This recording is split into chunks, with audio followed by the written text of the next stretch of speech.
So yun mga kabusing.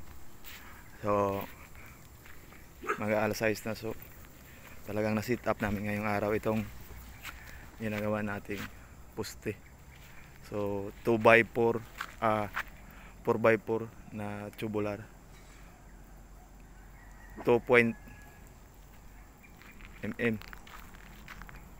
So ayan, so medyo makapal. So ito muna una natin na sit up.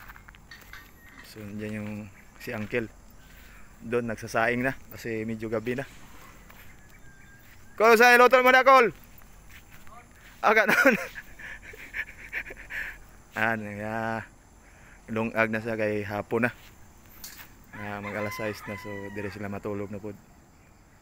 Yan.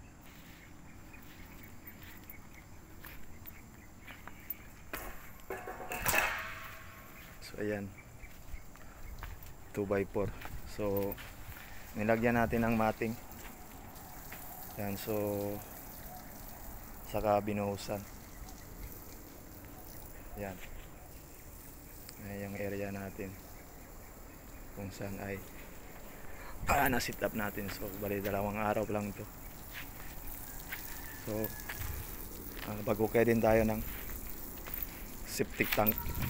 So yan, yung kasama natin nag-ukay din.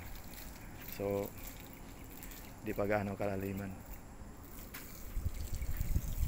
Yan mga update sa ating vlog. So don't forget follow, like, and share para updated kayo lagi sa aking video. So thank you for watching. Tingnan natin kung tuwid ba.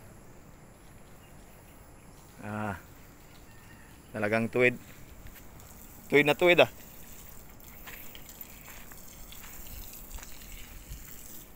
So yan, tuwid na tuwid talaga. So makikita naman natin medyo madilim na.